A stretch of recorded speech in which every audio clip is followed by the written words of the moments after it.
Welcome to The Common Fan, your go-to podcast for SEC smack talk, top 25 game day predictions, and fan-first football takes in college or the NFL. Here is your host, Bryce Tillman. So grab a drink, pull up a chair, and let's talk ball. What's up, everybody? Welcome to The Common Fan Podcast. I'm your host, Bryce Tillman, and thank you for making this a part of your listen every single day. Today, we're going to be covering the Georgia Bulldogs football for the 2025 season. We're going to break down their schedule. Are the Dogs still elite? And who are the three most important players on this roster? Joining us today is my best friend in the whole world, Branson Fortenberry, the biggest diehard Georgia Bulldogs fan you could ever imagine, meet, see, greet, whatever you want to say to it. He's got it, and he is juiced up. Branson, what's going on, buddy? What's going on, man? You doing all right? Oh, I'm good, man. Glad to have you on here and talk a little bit of football with you. Yes, sir. All right, so we're going to break it down, Branson. What I'm going to do is I'm just going to start talking about the schedule, and I'm going to read the teams, the dates, and whether if it's a home or away game. Once we go through the whole schedule, we're going to talk about the three most important games that we think that are on the schedule as far as placement, as far as difficulty, and should Georgia be worried in a sense. So let's just break it down. All right, so we got first week 1, Marshall against Georgia at Georgia on August 30th at 2:30 p.m. And this is kind of shocking to me because Georgia typically opens up a season with a pretty powerhouse team. They don't typically go with these smaller schools like that. What do you think about that, Branson? Well, I'm kind of glad this year that maybe because we're changing to the guard with Gunner, kind of getting some reps, getting some, to go and get a feel of the offense. And he's been there 3 years, so I think he kind of knows already how it goes at UGA, but I think he needs those games early. Like we got two easy games to start. I think he needs that. Yeah, I agree. I couldn't agree more with that. Starting off on Marshall and then following the week would be Austin Peay at Georgia, September 6th at 2:30. And then third week, you got Georgia going to Tennessee on September 13th at 2:30 p.m. Following week, you got Alabama coming into town. Alabama versus Georgia at Georgia, September 27th at 6:30 p.m. Kentucky coming into town and playing Georgia on October 4th at 11 a.m. And that was a scary close game last year. I mean, Kentucky always plays Georgia hard, I feel like. They play up to that game. They do. And then you got the following week would be Georgia coming to Jordan-Hare in Auburn, October 11th. And that is the first time this game is a night game. And that's the first time I tackled about it on the podcast yesterday. If you guys missed that, check that out too. The Auburn preview for the 2025 season is on the channel. But it's the first time that I could ever in my life remember Georgia coming to Auburn to play a night game. Yeah, it's been a long time. I think that the Prayer and Jordan-Hare, it wasn't a night game. I think that was a 2:30 kickoff, but they used to play later in the season. So the time changed and it turned on. Following week after Auburn, you have Ole Miss coming into Georgia, and I got a feeling the Dogs are ready for that game. I feel like that's one that Kirby's licking his chops at right there. He's definitely got it circled. Then you got Georgia going to Florida. I guess they're technically an away team this year for this game because it always is played in Jacksonville, and that's going to be November 1st at 2:30.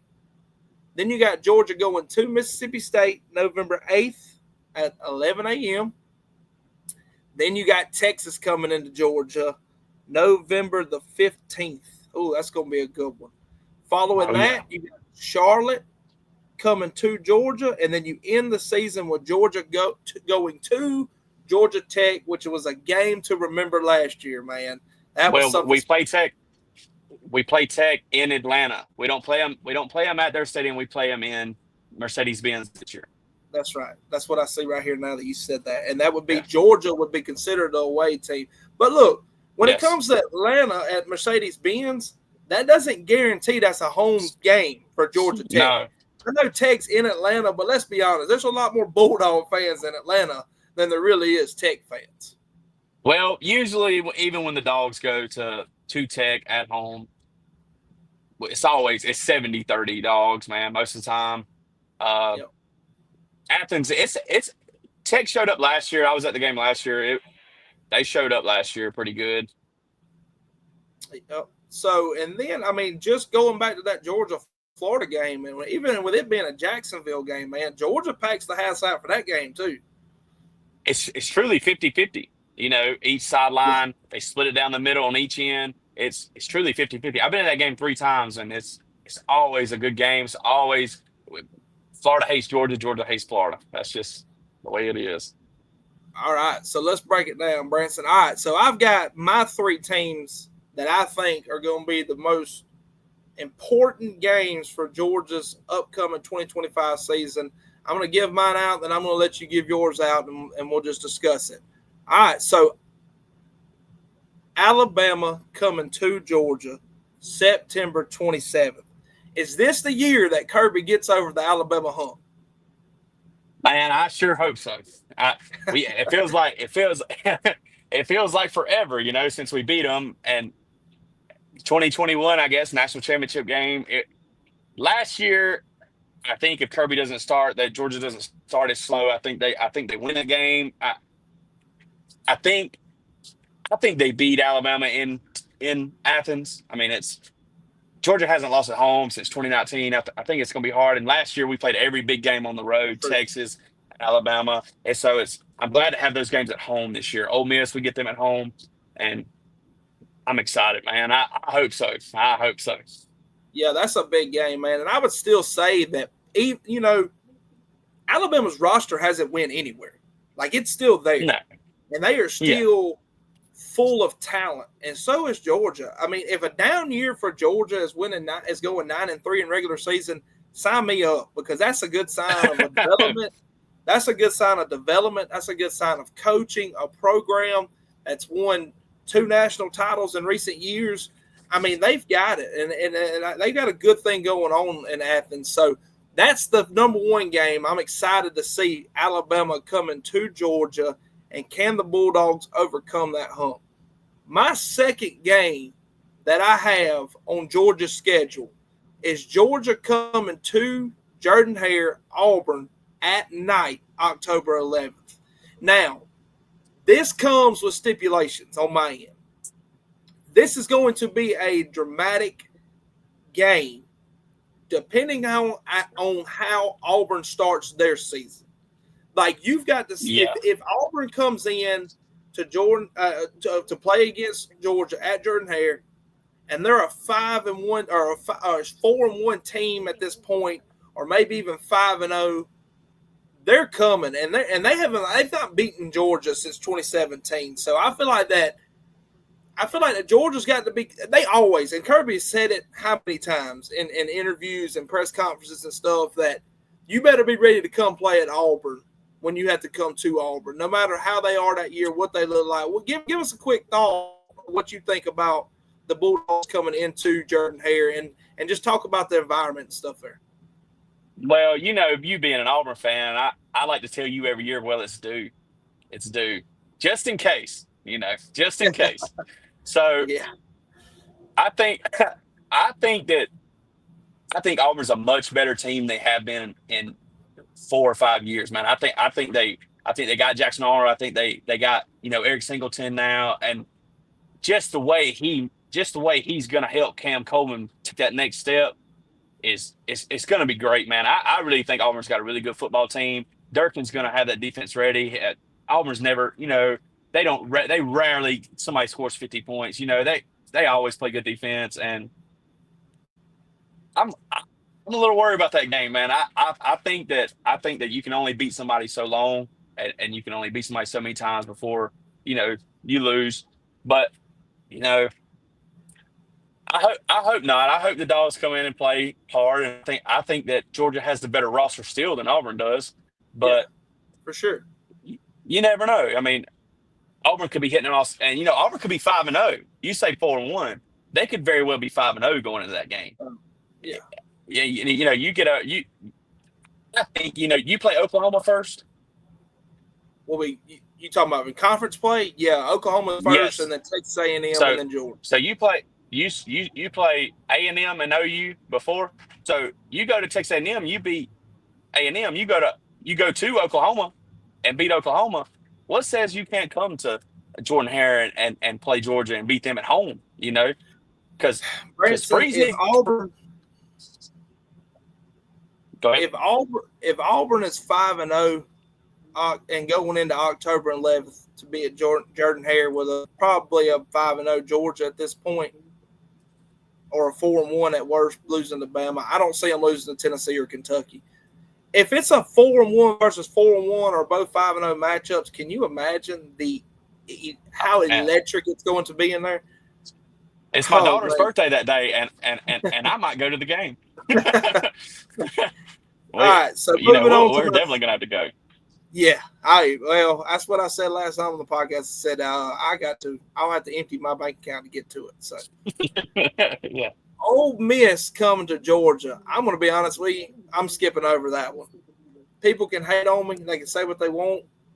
That last year was Lane Kiffin's, and we're going to dig in on this show and dissect Ole Miss, and looking forward to it. But best roster he ever had, went 9-3 in regular season. So I don't expect this to happen back-to-back years.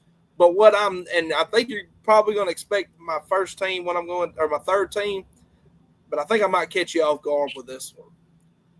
Georgia versus Florida. This is the one I just can't wrap my head around it on how it won't. I don't see a realm of Georgia going in there and just beating them to sleep. I see Lagway, and I know that I know he's capable.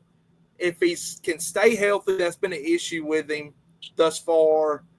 I feel like if Lagway plays a full 4 quarters and this team has truly grown around them like we've heard all offseason, I'm not saying Florida walks away with this win, but I expect it to be a very, very close game.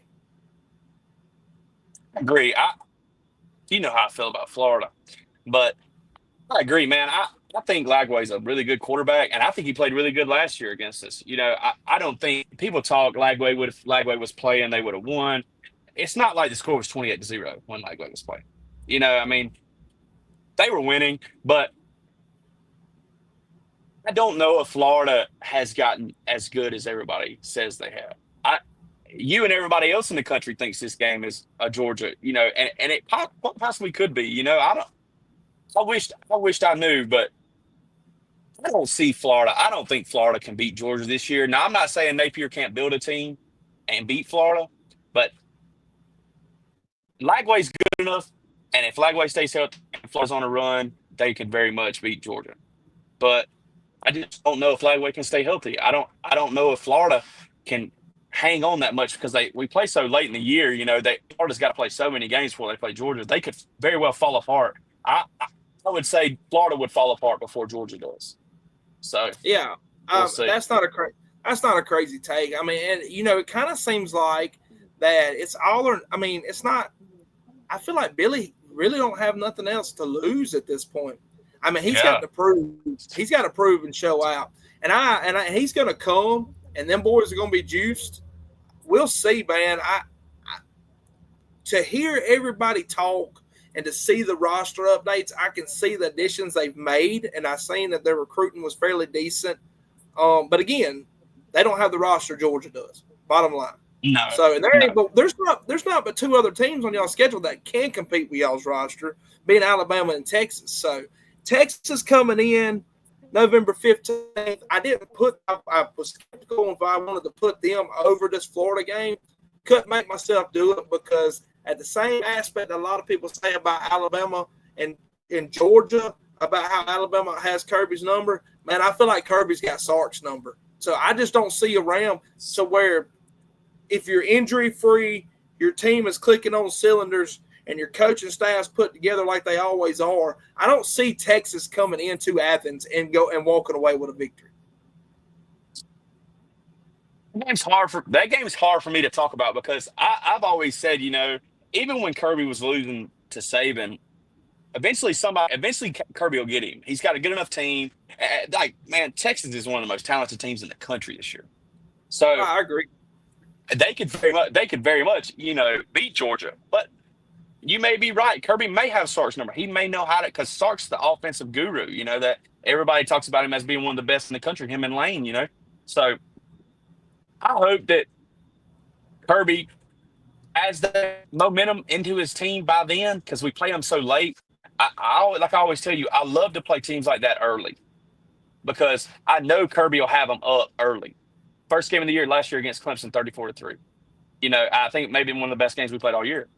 So I would love to play that team right after Bama. I would rather play Bama than Texas instead of playing Bama and then waiting 4 weeks and having to play Texas. Because you never know. I mean, we could be hurt by then, or defense could be struggling. And you get into that rhythm of our defense last year. When we got into that rhythm of struggling, it was like one game after another. And same way with Carson with the picks. If he started throwing picks, he just kept throwing them. So I don't know. I'm excited. I love that Texas game, man. I'm glad they're in the SEC. I always thought Texas is bigger in foot. Everything's bigger in Texas, right? So that counts football, and we'll see, man. I hope. Well, I can't wait. Dive in and give me your 3 games that you're most skeptical of, or that Georgia should be concerned with, or that they need to circle these because these matter the most to you. Okay, so we just talked about one. I think the biggest worry this year is Texas, number one. I think that's the number one team that Georgia could really maybe fall apart. Texas has the talent. It's late in the year, so we'll see how they are throughout the year. But I think they really have the talent to really blow the doors off people. So that's number one, man. Number 2, I would probably say there's something about that game at Tennessee. It's early. Okay. It's at Tennessee. We beat them so many years in a row. We haven't lost to them since Kirby's first year. So even when they had the big bad offense and come to Athens, we beat them. It wasn't even a ball game. So I think Heupel is another one of those guys, offensive gurus. I think he can score a bunch of points any given Saturday. I think it's gonna be hard to beat him in Tennessee, especially. I mean, how many games have they lost to Tennessee in 3 or 4 years? 2 or 3, and we were 2 of them. So yeah, I agree. Tennessee's roster is elite. I mean, they've got the players there. Do you feel a little bit better about this game with Nico being gone? I do. They have Joey Aguilar now? I do. I don't know much about this Joey Aguilar kid. I didn't watch many UCLA ball games. So I'm just saying that he's getting the ball. Yeah. I need to Go ahead. No. I need to look up some highlights of Joey Aguilar and check him out. I've heard that he's pretty good, and I think if he's going to start in a Heupel system, he's got to be good, right? So yeah, we'll see. Well, like I was saying, I know he can spin the ball, but when it comes to being a quarterback, that's the first step you got to be a quarterback. I love when people say, "Well, he can spin it. He can spin it." Yeah, that's what you do when you're a quarterback. Yeah. I mean, all right, give me your last game that you're kind of worried about that they need to circle and be ready for. Well, man, a lot of people probably think I'm going to say Alabama. And honestly, man, I'm not really too much worried about Alabama this year. I think they're going to be good, but I don't think they're going to be nothing I need to worry about or Georgia needs to worry about. Baby, that's thumbnail material right there. I can't wait to make a TikTok out of that. So, who you got? Number 1 team. Georgia Tech. Number 3. This is my number 3 team. 3, yeah. Georgia Tech. Come on. The only reason. Yeah, did you not watch the game last year? Oh, I did, baby. Every second of it. So, I think Brent Key hates the University of Georgia with all of his heart. So, he just said he'd play us in Piedmont Park tomorrow, if that's what we wanted to do. That's how fired up. That's how fired up he is for this football game. It brings me so much joy in the state of Georgia that we have a rivalry with Georgia Tech where people will tune in and people will watch the game, and it's going to be a good football game. 2 years in a row. 2 years in a row, man. Last year, 8 overtimes. Year before, 7-point ball game. 8-point ball game, 31-23. So Brent Key wants to beat Georgia. So if we lose, he wants it bad. So if we look, it just kind of worries me if we lose a game, if we drop a game to Tennessee and we drop a game to Texas. Going into that game, you lose that third game against Tech, man. You're on the outside looking in. You're trying to get in. You're a South Carolina last year. You're an Ole Miss last year. We haven't been there in a long time. The 14 playoff, but I don't know. I'm excited, man. I love that football game. I cannot wait for that game. It's the last game of the year, but I gotta say, I kind of figured you would have circled Georgia Tech. I'm a little surprised about you saying the Tennessee game. I thought you would have went the Alabama and Georgia game or the Georgia and Auburn game before Tennessee. I'll just say that. That threw me off. Hey, but I get it, and I get your points with it because I understand completely. All right, so we're going to dive in now to the 3 most important players on this roster. And Branson, what I'm going to do is I'm going to start at number 3. I'm going to give you my 3rd player that I believe is the most important on this roster. And when I say most important, I don't mean sheer talent. I mean that this player has to show out, has to be what he needs, what he can be, and what his upside can be to make Georgia back this elite powerhouse program they are. So my number 3 on this list is Zachariah Branch. Last year Georgia dropped so many open passes. Smith was getting hit in the hands, man, and it looked like that his hands were made out of 4-pound hammers. Drop balls, 50-50 balls that were not going the receiver's way, contested catches, slants. I mean, it was just horrendous. I felt bad for Beck.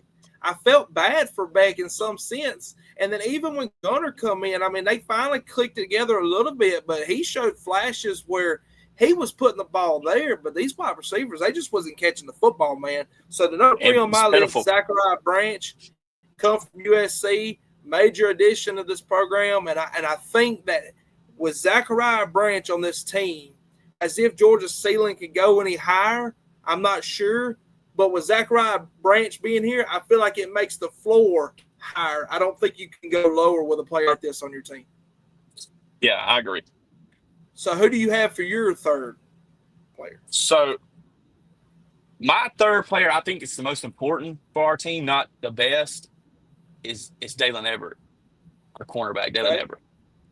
So cornerback, Dalen Everett. Corner. Yep. So Dalen, the year before last struggled, man. I said many words about Dalen Everett the year before last. Yep. This past year, man, he got so much better. He took strides that I never would have thought he would have, and I'm so glad he's coming back. Gotcha. I think my biggest worry about our team is our secondary this year because we're so young. Lose Malachi, so I'm excited, man. I think that secondary can only get better, and I think it starts with Dalen Everett. I like it. So for my number 2 player that I have that I think is going to be the 2nd most important person on the Georgia Bulldogs is Christian Miller, the defensive lineman, man. I think he's got – Yeah. Big Percy. I feel like we've said it and we've heard it our whole life growing up being fans of the sport. Ball games are won in the trenches.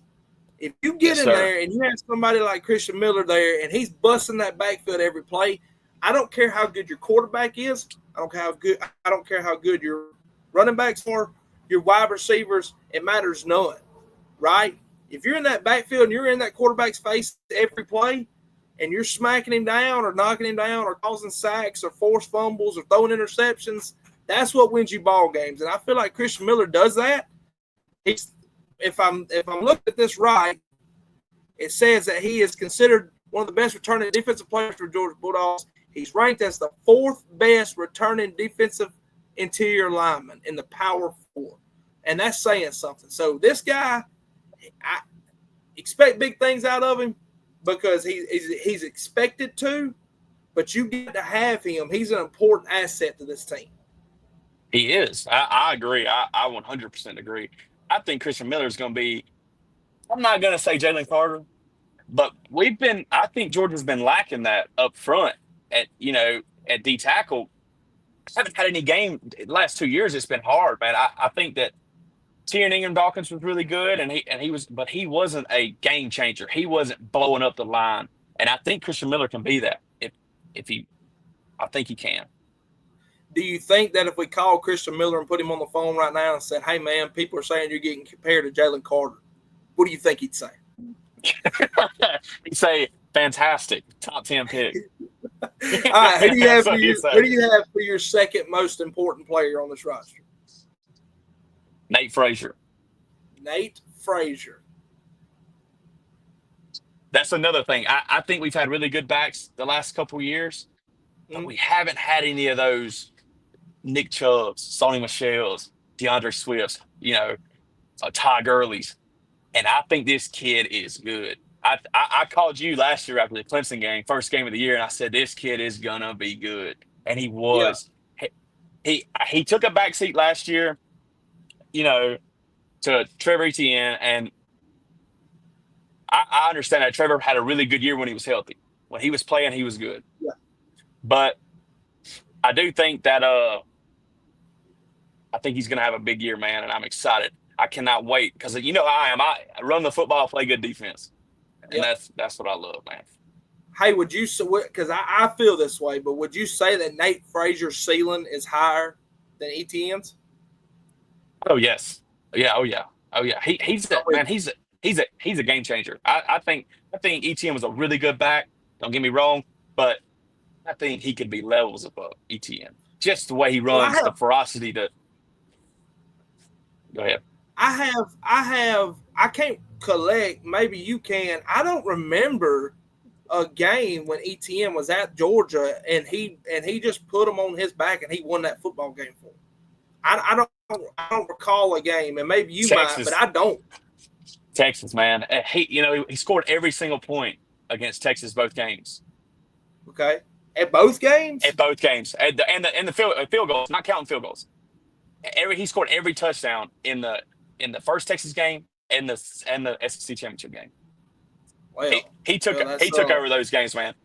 But the Texas game was like one of the last games he was healthy.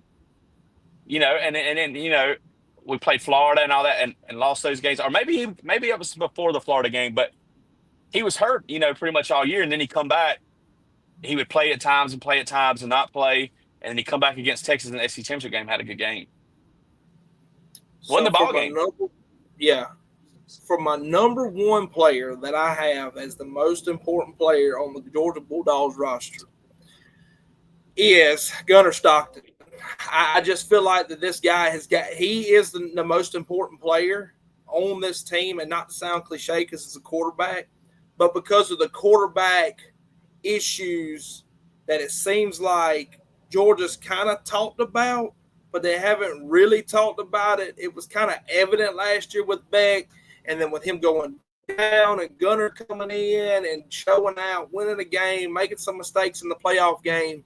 Look, Gunnar Stockton's a really good quarterback, and I think that he is if you cut his arm open, his bloodline is full of gunpowder and nails. Like, he is just as tough as it gets. And I feel like that he's got it between the ears. I feel like he's a smart kid, and he's real down to earth, and he knows the expectations of the Georgia Bulldogs, and he knows what they expect in Athens, and he's waited his time. And to me, I think if he eliminates some of the mental mistakes that he made from being not young, but young in playing time, young in field experience, and he come in the most important game of the season last year. Yeah. Like, we're talking postseason. Yeah. And I think that if he takes away a few of them mental mistakes, that Gunnar Stockton will carry this football team. And if Gunnar does well, that means his football team does well. So I think Gunnar Stockton is the key piece to this whole roster. and to put the Dawgs back in that elite status, which it just blows my mind that people's ever took them out of it. You hear people mention about a down year, and if a down year is 9-3, then Gunnar Stockton can get them 12-0. We'll put them back in that conversation. The haves and the have-nots. That's what it comes down to. And people forget fast about what it is to win 9 ball games, 8 ball games, 10 ball games. People forget. Georgia hasn't won national championships in a very long time until 2021. Yep. So I agree, though. I think this team goes as Gunnar Stockton goes. But I'm going to throw you a curveball, man, and it's more than one player, but you'll understand me in a second. Okay. The offensive line at number 1. All right. I think from Monroe Freeling to Bobo, I think these kids have got to step up because they're going to switch this year. Bobo may play where Tate played. Bobo may play center. But you never know with this team. This offensive line has got to be great because if they're not, it's going to hurt Gunnar. That's what got us beat against Notre Dame, in my opinion.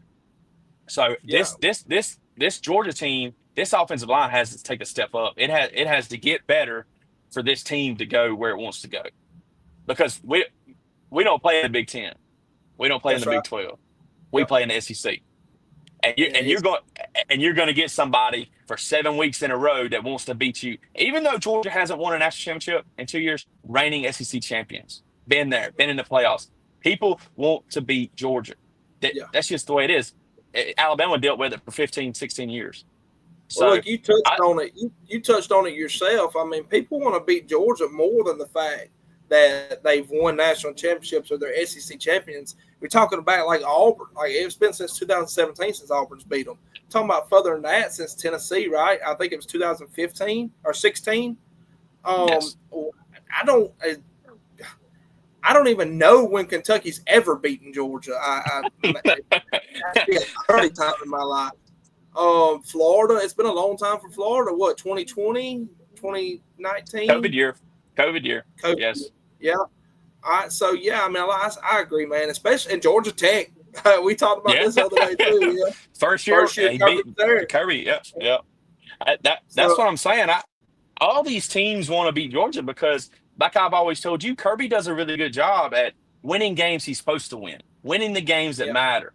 It's the Tennessees, the Auburns, the Floridas. His schedule, we just had to start playing Alabama last year. So in the East, when we were in the East, just playing the East, we run right through the East every year. Yeah. So it's a little different now. I got to play Texas and Bama and Auburn. I mean, we got to play Auburn this year at Jordan-Hare, and I'm telling you that's going to be a big game too, man. Well, the Deep South's always rough. There's only 2 other teams that ever played Wisconsin and Missouri, Wisconsin and Minnesota. Second is Auburn and Georgia. So there's history between them 2 programs, and it has been pretty lopsided in the recent years. So we'll see, man. I'm excited for the Georgia Bulldogs, and I liked it. I like where this is going. So, yeah, man. Hey, well, I appreciate having you on, and looking forward to getting you back on here. We're going to do some weekly shows together, and we'll do some recaps on NFL once it starts as well. So appreciate it, Branson. Thank you for coming on, bud. Appreciate you having me on, man. Go Dogs. Yep. Hey, this has been Bryce Tillman. This is the Common Fan. We'll see y'all tomorrow.